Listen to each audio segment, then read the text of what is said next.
The topic of EU sanctions against Russia could be discussed in peace negotiations with Moscow. This was stated by US Secretary of State Marco Rubio in a media commentary. He thus confirmed Europe's involvement in peace talks, emphasizing that they should be present at least at a minimal level to address sanctions and frozen Russian assets.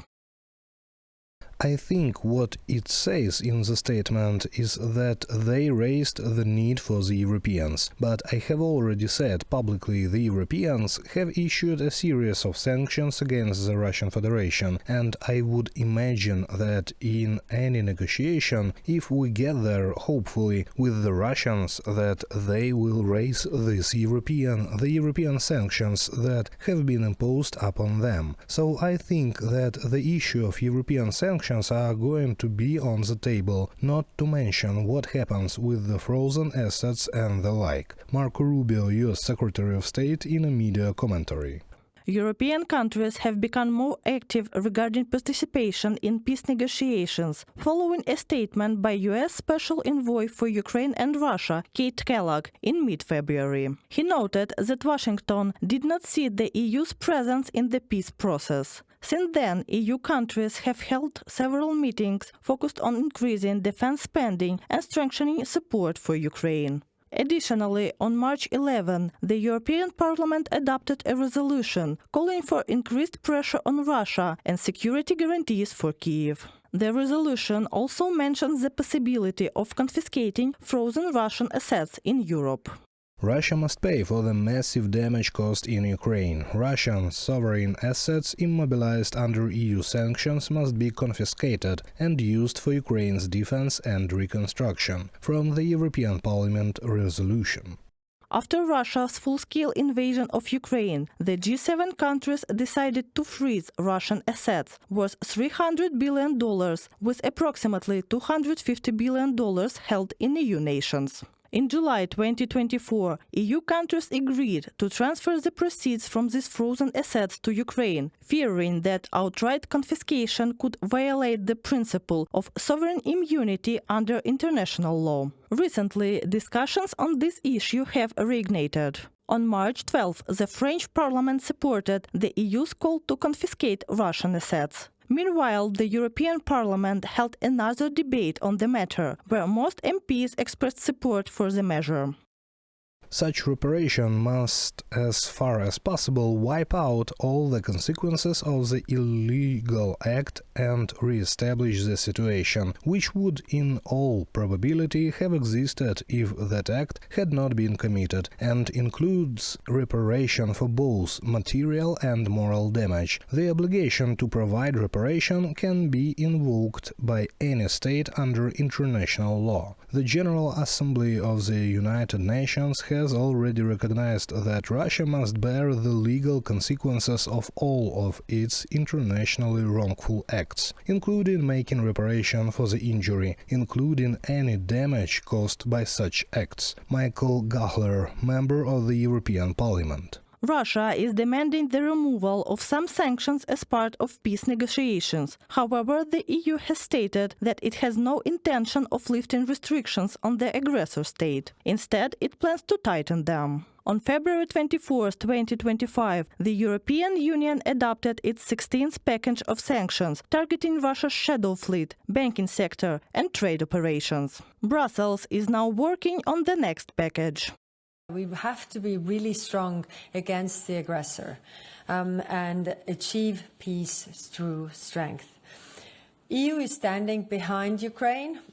We have promised to do so and are doing so. So today we adopted important decisions. We adopted the 16th package of sanctions that includes several items, and we continue to work on the 17th package. We have to put Ukraine in a position of strength so that Ukraine is able to say no to a bad deal.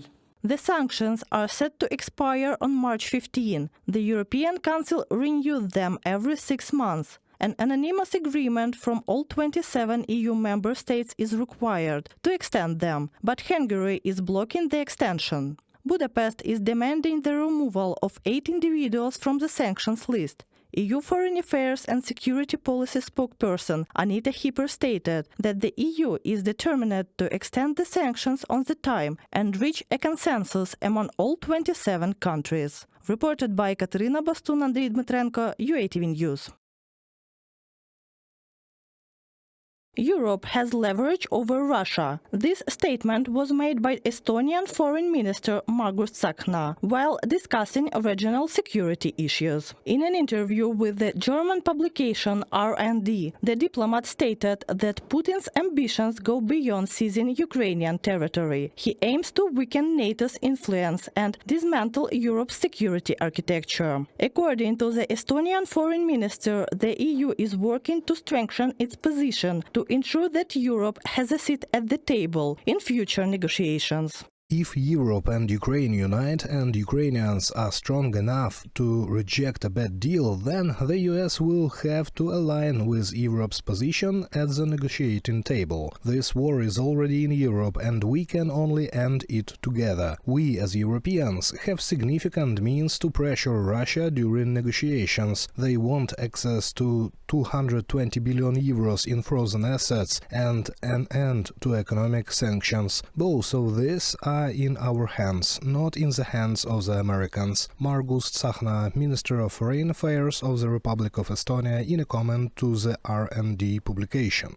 Following statements by U.S. Special Envoy for Ukraine and Russia Kate Kellogg that Washington does not see Europe as part of the negotiations, the EU has intensified its investments in the defense sector and increased aid to Ukraine. On the third anniversary of Russia's full-scale invasion, a Support Ukraine summit was held in Kiev, where new aid packages were announced. Denmark pledged nearly 270 million euros, Spain 1 billion, Norway 3.5 billion, and the UK more than 5 billion euros. Additionally, European Commission President Ursula von der Leyen announced a 3.5 billion euros contribution from the European Union. I will present a comprehensive plan on how to scale up our European arms production and defense capabilities, and Ukraine will also benefit. No one wants peace more than the people of Ukraine, but there is only one path to the just and lasting peace they are longing for, and this runs through military and financial strength for Ukraine. That is why we are strengthening your economy. This is why we increase the resilience of your energy supply. This is why we will continue training and equipping your troops. Ursula von der Leyen, President of the European Commission.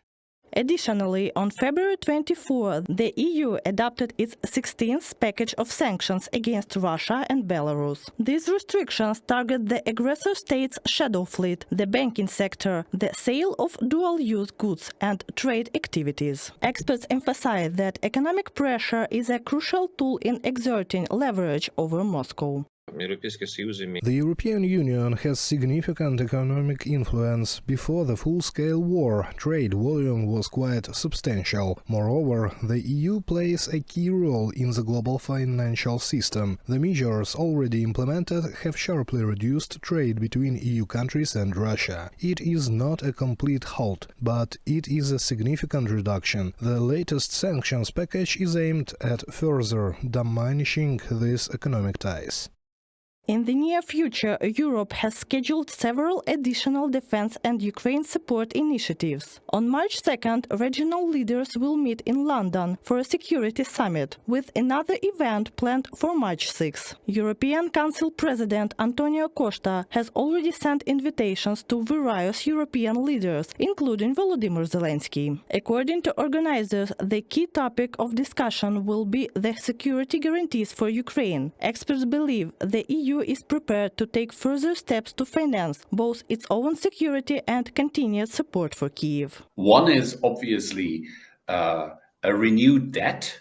The historical example that's always given is the emergency credit that the European Union took to fight the economic consequences of the pandemic a couple of years ago.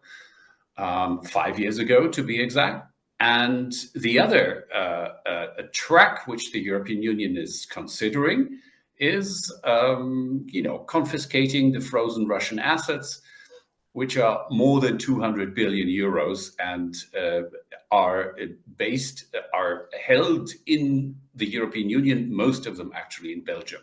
On March 19th, European Commissioner for Defense Andrius Kubilius and EU High Representative for Foreign Affairs Kaja Kallas are set to present a new EU defense industry strategy, according to Bloomberg sources. The strategy will consist of three main components, including reforms to the EU's fiscal rules to free up funding for the defense budget and increase contributions within NATO. Reported by Katerina Bastun, Andriy Dmitrenko, UATV News.